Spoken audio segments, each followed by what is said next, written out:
Welcome to Backbone Unlimited. My name is Matt Hartsky. In this episode, we're breaking down what really happens to elk herds after the rut ends, why those big noisy groups you glassed all September suddenly vanish, and how to read the mountain when everything goes quiet. When the bugles fade, most hunters assume the elk have gone nocturnal, or they've migrated, or they've simply disappeared. But what's actually happening is far more predictable, and far more important if you want to stay in the game through October and into November. The herd that seemed unified just weeks ago begins to fracture. Bulls peel off to recover, cows tighten into smaller family units, and calves grow more independent. And all those forces that once brought them together, breeding, dominance, and protection, start to lose their hold. This breakdown of herd dynamics is nature's reset button. It's how elk transition from chaos to conservation, from reproduction to survival. The challenge for hunters is that this shift doesn't just change where elk go, it changes how they behave. Calling becomes less effective, sign spreads out, movement slows, and success comes not from chasing noise, but from understanding patterns of recovery, feed, and pressure. In this episode, we'll cover why herds form in the first place, what causes them to break apart, how bulls and cows behave differently once that happens, and how to adjust your October strategy to match the new rhythm of the mountain. If you've ever felt like elk season ends when the bugles stop, this episode is going to show you why that's not true, and how some of the best hunting of the year starts right after it. To understand why elk herds fall apart in October, you first have to understand what held them together in September. Because the chaos and energy of the rut isn't random. It's nature's most focused display of purpose. Every sound, every movement, every clash of antlers is driven by one instinct: reproduction. That's the glue that binds the herd through September. The bulls are operating on pure testosterone, wired to breed and dominate. The cows are synchronized in their estrus cycle, and the calves are still relying on the herd's safety and structure to survive. The entire system works in harmony for a short, explosive window of time. The herd stays tight because every member benefits from that organization. Cows and calves gain protection in numbers, bulls gain opportunities to breed, and predators are less likely to succeed against a consolidated, alert group. This structure is what gives September its energy: constant movement, constant noise, and constant purpose. But make no mistake, it's an unstable system, right? It's built on emotion, not endurance. Bulls are burning thousands of calories daily, bugling, chasing, fighting. They're losing muscle mass, fat reserves, and sleep. Cows are pressured by repeated breeding attempts and constant relocation. Even calves, though protected, are covering ground faster and further than they did in the summer months. The rut is designed to be short and intense because if it lasted longer, none of them would survive it. By late September, that entire rhythm starts to wobble. Cows begin to cycle out, the hormone surge that kept bulls aggressive starts to drop, and as that testosterone fades, clarity returns.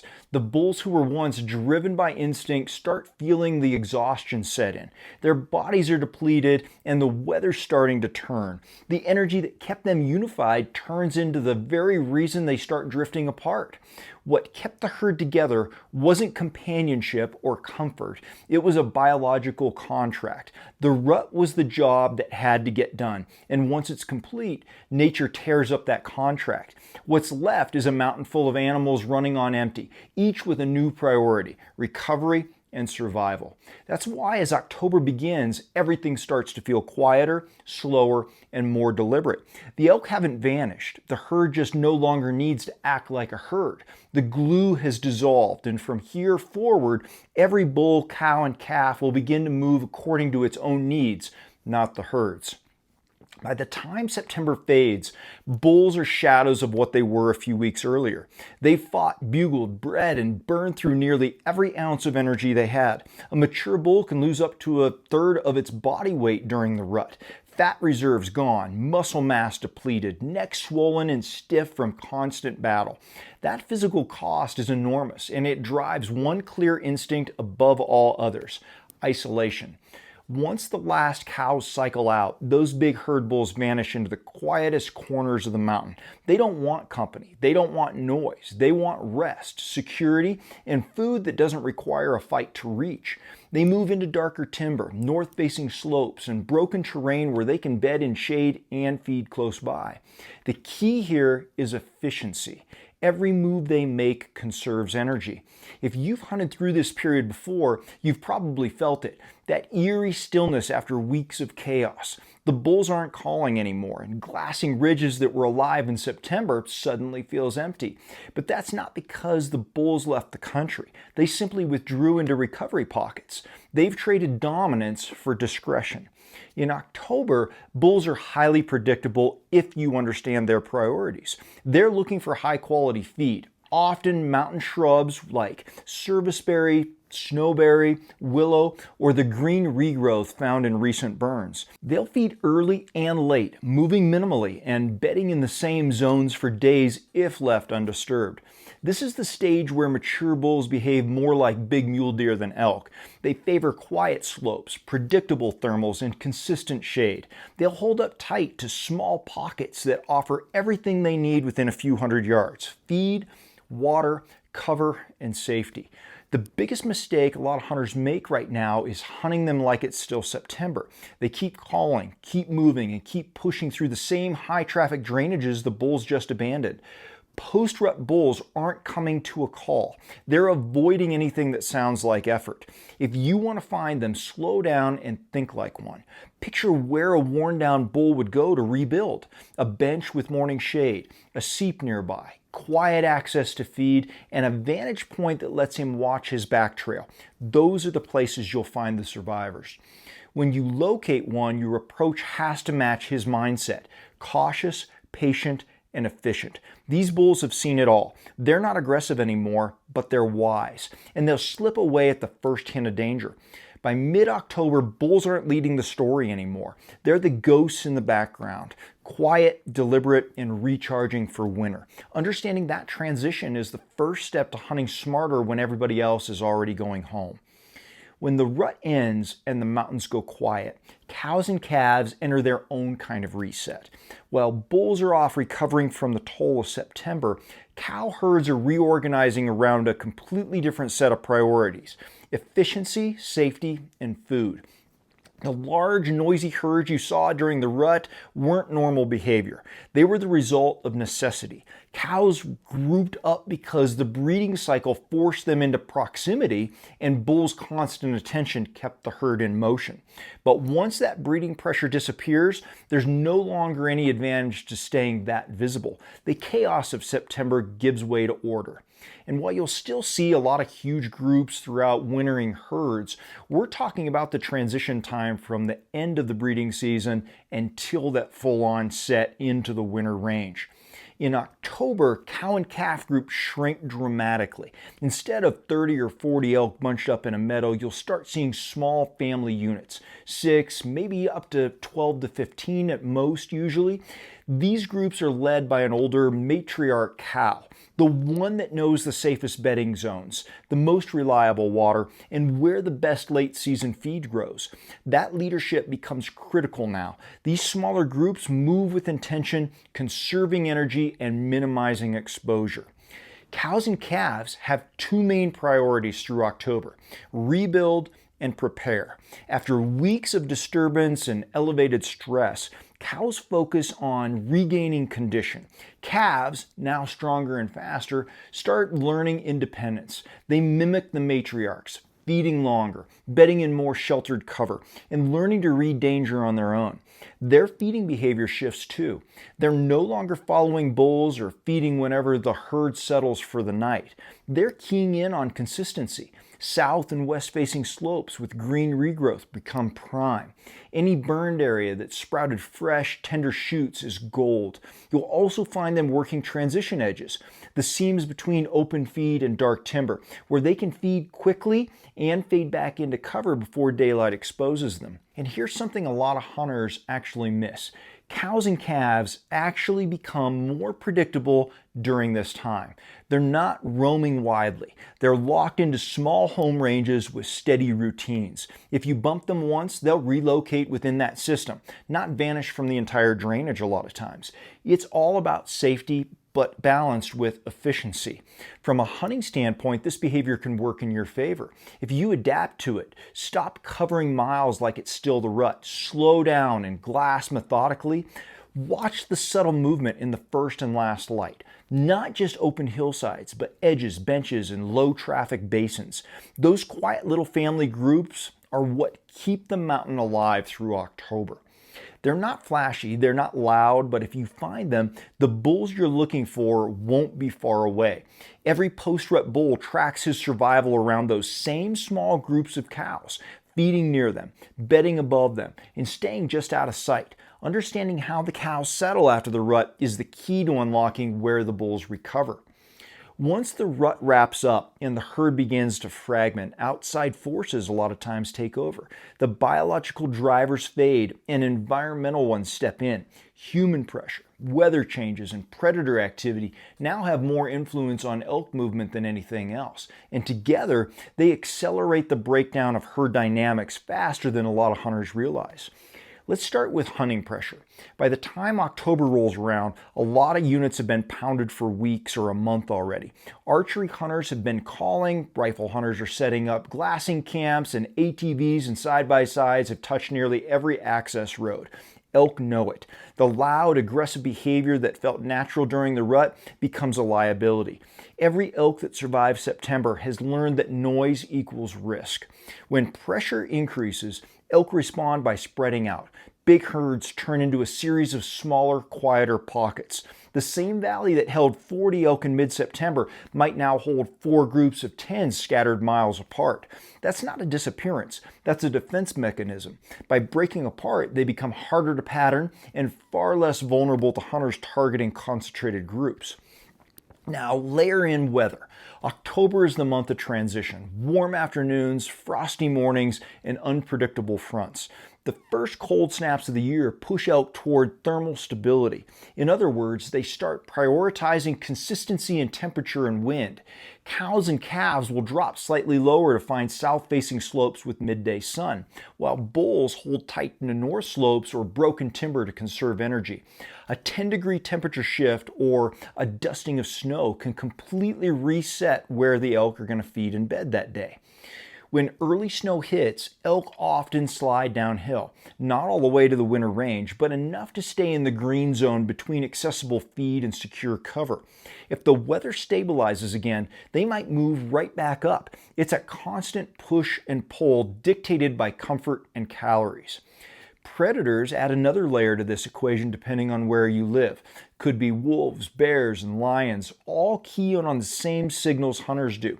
Fresh sign, high traffic, and predictable movement. The post-rut period is an opportunity for predators to pick off tired or isolated animals. That pressure drives elk deeper into broken country where escape cover is close and visibility is limited. They're trading security for predictability. The combined result of these factors is a landscape that feels empty to the untrained eye. The bugles are gone, the sign is scattered, and movement is subdued. But if you know what to look for, small groups, consistent thermals, and untouched benches, you're going to realize the elk didn't go anywhere. They just changed how they use the mountain. This is the part of the season where your patience and understanding of terrain pays off. You can't muscle your way into October success. You've got to observe, adapt, and use pressure and weather as guides instead of obstacles. Each change in temperature, each gust of wind, and each patch of unpressured ground tells you something about where those fragmented herds are finding balance. October isn't a month for chasing bugles, it's a month for reading patterns. Once you learn to use those external forces as clues, the mountain starts to make sense again, and what felt like chaos becomes more predictable. When herd dynamics break down after September, you can't hunt elk the same way you did during the rut. The bugles are gone or at least fading. The herds are fragmented and every animal is running on recovery mode. If you want consistent success this time of year, your approach has to be different. From how you move to how you glass, it all has to evolve with them. The first adjustment is mindset.